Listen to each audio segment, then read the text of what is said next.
Betrayal always hurts. But when it comes from the two people you trust the most, our partner and your best friend, it feels like your whole world collapses.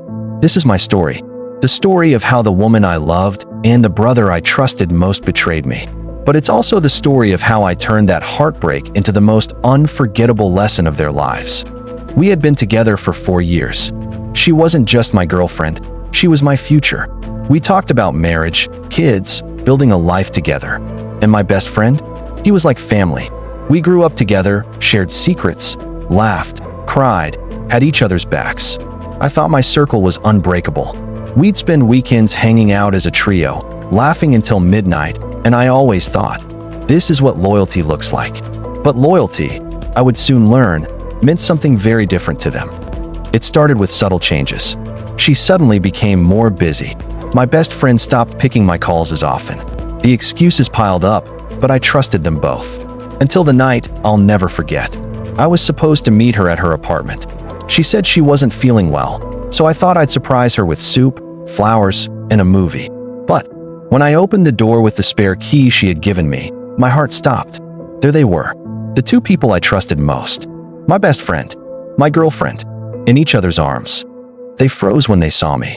The room was dead silent. Then she had the audacity to say, "I didn't mean for you to find out this way." And him? He shrugged and said, "Bro, you weren't treating her right." My blood boiled, but I didn't scream. I didn't fight. I just walked out, my heart shattered. That night, I cried harder than I ever had. But through the tears, I made myself a promise. They would regret underestimating me. Revenge didn't come overnight. I knew if I acted on anger, I'd lose. So I played it smart. I went silent. I stopped calling. I cut them off, but I also worked quietly. I focused on my fitness, my career, and building my life. Meanwhile, they flaunted their relationship online, mocking me indirectly, thinking they had won. What they didn't know was, I was planning the kind of lesson you don't recover from. Months later, the opportunity arrived.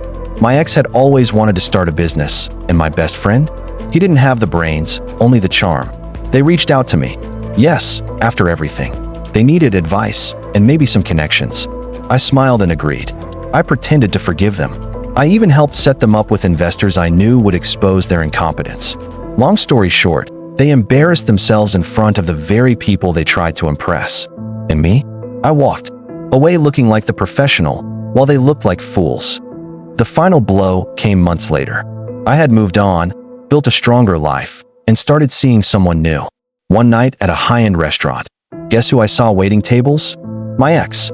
My best friend, jobless, hanging by her side. They avoided my eyes. But I smiled, because in that moment, I realized my revenge was complete. Not by destroying them directly, but by living a life so far above what they could ever reach. And that's the lesson they'll never forget. Betray me once, and I'll make sure you live forever with the memory of what you lost. If this story moved you, don't forget to like, share, and subscribe to Payback Stories. Because sometimes, the best revenge isn't anger, it's success.